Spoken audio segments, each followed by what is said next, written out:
최근에 주식시장의 상승세가 작년만 못하죠. 그리고 지금 오히려 하락하는 종목들이 막 나오고 있어요. 이런 시장에 주식을 오래 하신 분들은 뭐 이런 영상 보실 필요 없이 알아서 각자 마인드 컨트롤을 하실 수 있겠다 이런 생각하시지만 아니죠. 오래 하신 분들도 이런 상황에 역시 마찬가지로 불안해요. 그러면은 주식 초보자분, 재테크 초보자분들은 지금 어떻겠습니까? 정말 불안해서 미칠 지경일 수 있습니다. 혹시 이러다가 내 종목 폭락해가지고 망하는 거 아니야? 괜히 이러다가 손해 크게 보고 한강 가야 되는 거 아닌가? 이런 별의별 걱정이 다 드실 거예요. 그래서 확실하게 말씀을 드릴게요. 쫄지 마시고 지금 가지고 있는 종목 웬만하면 팔지 마세요. 한두 달만 기다리면 확실히 달라질 텐데 그 이유는요, 왜 팔지 말라고 이렇게 강력하게 얘기하는지 이걸 알려면 우선 현재 경제 상황, 그 큰 흐름을 제대로 봐야 되죠. 우리는 항상 이 빅픽처를 먼저 보고 숲을 먼저 보는 게 아니라 이렇게 크게 나무를 위에서 내려다 보면서 저 멀리서 태풍이 올지 아니면 먹구름이 와서 이제 비가 내릴지 이런 것들을 보면서 대응하는 스타일이죠. 첫 번째 이유는 지금 미연준이 돈풀기라는 마약에 중독돼 있기 때문입니다. 이 얘기 딱 듣고 나면은 굉장히 자극적으로 말한다. 그래서 어그로 끌고 조회수 좀 빨아먹으려고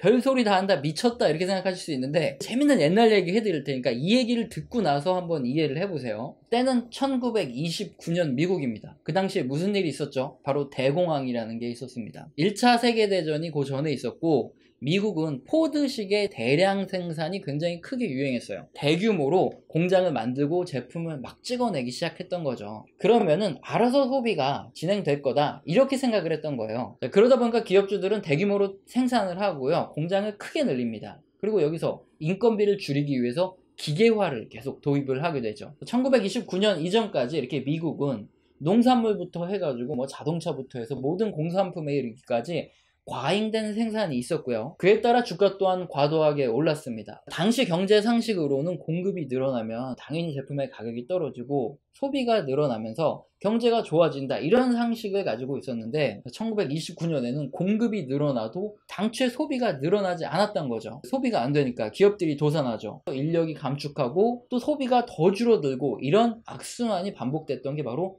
1929년의 대공황입니다. 그렇게 1933년에 미국에는 루즈벨트 대통령이 당선이 됩니다. 그 유명한, 여러분도 잘 알고 계시는 뉴딜 정책을 실행하죠. 정부가 공공근로에 많은 사람들을 고용하면서 지출을 많이 늘렸더니 1936년이 되니까 이제 경기가 조금씩 살아나요. 사람들이 막 열광하기 시작했고 1936년 재선에 또 루즈벨트가 대통령으로 당선이 됩니다. 하지만 그렇게 해피엔딩으로 끝나면 얼마나 좋겠습니까? 1937년이죠. 그러니까 루즈벨트가 재선되고 나서 1년이 지나지 못해서 미국 경제는 다시 한번 수렁 속으로 빠져들고요. 루즈벨트 대통령은 2차 뉴딜을 실행을 했는데 그럼에도 불구하고 경제가 살아나지 못합니다. 경제가 한번 침체가 되면 정부가 아무리 노력해도 경제를 다시 살리기는 엄청나게 어렵다는 거죠. 그러면 미국은 어떻게 경제가 회복되었을까요? 정말 뭐 다행인지 불행인지 모르겠지만 1941년 진주만 기습이 있었죠. 그 당시에 미국의 실업률은 15%가 넘었어요. 엄청난 실업률이 있었는데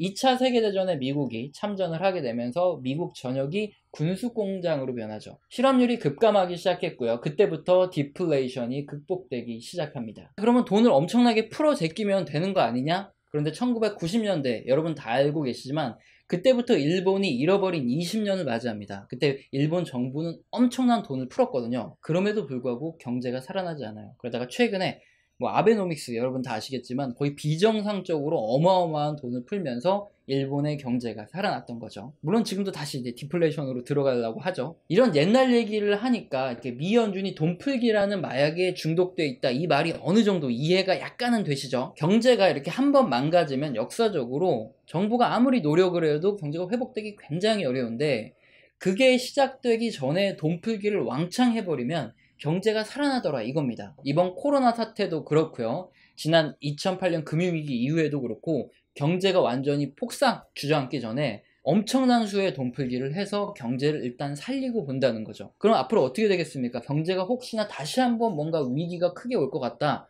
싶으면은 분명히 돈을 또 엄청나게 찍어내는 정책을 펼칠 수밖에 없다는 거죠. 그래서 이걸 마약이라고 부르는데 엄청난 부작용이 있습니다. 전 세계 경제가 완전히 한번 붕괴되기 전까지 이런 돈풀기를 끊을 수가 없다 이겁니다. 여러분 지난 1980년 기억하시죠? 미국의 기준금리가 거의 20%까지 올랐습니다. 물론 당시에 미국 경제는 완전히 박살이 났고요. 신흥국 경제들도 완전히 다 박살이 났죠. 이유가 뭔가요? 1970년대부터 시작된 이 케인즈식의 돈풀기 정책이 시작됐었는데 1973년 그리고 1978년 1, 2차 석유 파동이 터지면서 인플레이션이 굉장히 심각해져서 경기가 계속 침체가 되었을 때 그때 무조건 계속 돈을 풀어서 해결하려고 했다는 거죠. 그러면서 1980년도에 얘선 도저히 안 되겠다. 그래서 금리를 20%까지 왕창 올리고 더 이상 돈풀기를 시작하지 않으면서 미국의 경제가 마약에서 탈출을 했던 겁니다. 그런데 지금 우리는 어디에 있다? 이렇게 미연준 그리고 각국 중앙은행이 돈풀기라는 끊을 수 없는 마약을 계속 막고 있는 이 경제의 한 복판에 있다 이겁니다. 결론은 과거 1980년대 같은 그런 현상이 반복되고 나서 이게 멈추겠지만 어쨌든 지금 우리는 그 돈풀기를 계속 할 수밖에 없는 그 상황에 한 복판에 있다는 거죠. 자, 그런데 이걸 우리가 막을 수 있을까요? 못 막습니다. 우리는 시장에 일단 순응할 수밖에 없는 이런 입장이고요. 여러분 다 가족이 있잖아요. 가족을 어떻게 먹여 살릴까? 이런 시대에 어떻게 돈을 벌어서 우리가 잘 살 수 있을까? 이 생각을 해야 된다는 거죠. 그래서 일단 첫 번째, 폭락이 만약에 앞으로 올 것 같다. 그러면 그게 오기 직전에 미리 돈을 엄청나게 풀 거기 때문에 폭락 걱정을 하지 않아도 되니까, 그러니까 쫄지 말라. 이게 첫 번째입니다. 가장 큰 빅픽처를 봤고요. 그 다음에 조금 작은 픽처로 한번 들어가 보면, 그럼 이제 두 번째, 과연 지금이 어떤 상황이길래 지금 주식시장이 조정이 오고 있는 거고, 그렇다면 앞으로 어떻게 될지까지 확인을 할 수 있겠죠. 자, 이 그림을 보면 지금 바로 알 수 있는데, 그림의 맨 왼쪽이죠. 지난 2001년 9.11 테러가 있었고 그 이후에 미국의 경제가 완전히 계속 침체가 됐었죠. 그때 돈풀기를 어마어마하게 했으니까 2003년에 급격히 주식시장도 반등하고 경제도 반등하기 시작했었죠. 그 다음에 한참 좀 이렇게 멈춰 있었고요. 그리고 맨 가운데가 2008년 금융위기죠. 이때 QE1이죠. 쿼니티티브 에이징 1단계를 시행하면서 무제한적인 돈을 풀었고 역시나 2010년까지 엄청나게 빠른 속도로 주식시장이 반등을 합니다. 그리고 맨 오른쪽이 바로 최근 2020년 코로나인데 여기에서도 돈풀기를 어마어마하게 했고요. 그리고 올해까지 주식시장이 급반등을 할 수밖에 없었죠. 자, 이렇게 경기가 침체됐을 때 각국 중앙은행이 금리를 낮추고 돈풀기를 어마어마하게 하면서 주식시장이 빠르게 반등하는 이 장세를 어떤 장세다? 금융장세라고 부르는 거고요. 그럼 지금은 뭐다? 다시 평범한 그 노멀한 상태로 돌아온 겁니다. 바로 실적장세인데 스마트한 투자자들은 어떻게 할까요? 그동안에 엄청나게 주가가 올라왔으니까 일단 여기에서 한번 수익 실현을 하고 이제 냉정하고 침착하게 생각을 해보는 거죠. 노멀한 상태에서 주식시장의 주가는 뭐가 결정하죠? 바로 기업의 실적이 결정합니다. 앞으로 실적이 빨리 올라가고 많이 올라갈 기업을 찾는 거죠. 그래서 그림에 이 과거 이렇게 박수 쳤던 부분 있죠. 급반등했던 시점이 지금 지나온 거예요. 그럼 이렇게 단기간에 주식시장이 하락이라 그러죠. 이 조정이 있는 건 당연하고요. 이제부터는 여러분이 투자한 기업이 앞으로 매출과 영업이익이 성장할 수 있는 기업이냐, 이 비즈니스가 성장하는 기업이냐 아니냐, 이게 가장 중요해진다는 거죠. 근데 앞서서 말씀드렸지만 쫄지 말고 한 2개월만 기다려봐라 이렇게 말씀드린 이유가 뭐냐면 여러분이 분명히 바보는 아니기 때문에 앞으로 뭐 매출이 급감하고 혹시 앞으로 망할 게 확실한 기업 사신 분 계십니까? 분명히 뭐 어디에서 보고 샀든 앞으로 성장하는 기업들에 여러분은 투자를 하고 계실 거란 말이죠. 앞으로 뭐 망할 것 같은 기업 투자하신 분은 그냥 팔아야 돼요. 이제 8월에 잭슨홀 미팅이 있고 뭐 9월 아니면 뭐 11월이라든가 이때쯤에 돼서는 테이퍼링에 대한 얘기가 나올 거죠. 이때 조정이 올 수도 있어요. 근데 문제는 학습 효과라는 게 있죠. 지난 2013년에 주식시장이 일정 부분 놀렸는데 그 다음에 기다렸더니 주식시장이 거의 급반등하더라. 이런 학습 효과가 우리 머릿속에 다 들어있습니다. 이걸 지금 모르는 사람도 거의 없고요. 그러면 주식시장이 눌리면 사람들이 막 살려고 하겠죠. 따라서 조정이 올 수도 있고 안 올 수도 있어요. 끝까지 뭐 제가 맞추면 점쟁이겠죠. 그건 모르겠지만 그 다음 테이퍼링이 진행되고 난 다음에 어떻게 되냐, 이게 중요한 거겠죠. 우리는 모두 성장하는 기업들에, 성장할 것으로 예상되는 기업들에 투자를 했는데 실제 실적이 발표됐을 때 성장이 가장 빠른 기업들 위주로 주가가 먼저 올라갈 겁니다. 그거에 따라서 다른 분들이 매수한 주식이 더 빨리 올라갈 수도 있고 아니면 내 주식이 더 빨리 올라갈 수도 있겠죠. 그런데 웬만하면 팔지 말고 존버하라는 이유가 뭐냐면은 인플레이션 때문에 그래요. 지금 어쨌든 인플레이션은 계속 발생하고 있습니다. 원자재 가격이 그동안 굉장히 오랫동안 동안 상승을 해오고 있기 때문에 이게 판가로 직접 반영이 되는 단계라는 겁니다. 최근에 뉴스를 보시면 미국도 그렇고 전 세계적인 인플레이션 때문에 인건비도 오르는 이런 단계에 진입을 했죠. 그렇다면은 이 인건비라는 것 자체가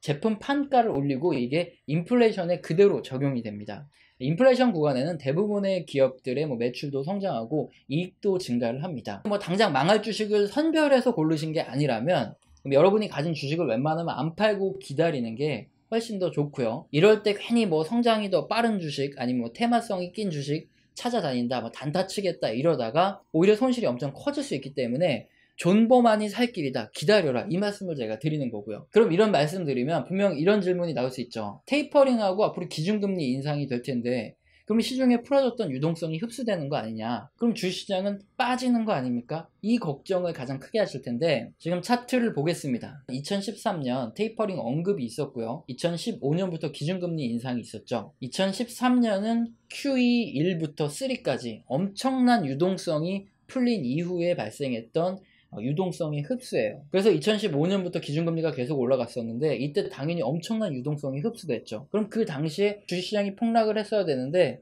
어떻습니까? 그림처럼 주식시장은 같이 올라갔습니다.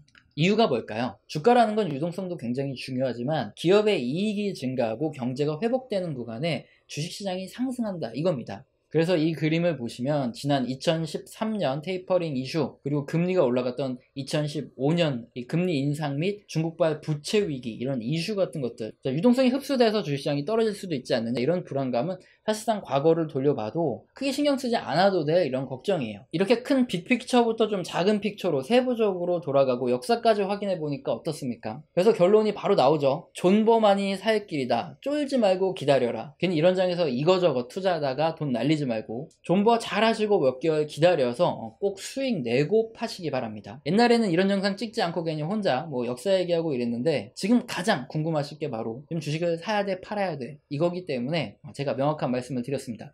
오늘 영상도 마음에 드셨다면 구독과 좋아요 꼭 눌러주시고요. 지속적으로 시청 부탁드립니다. 감사합니다.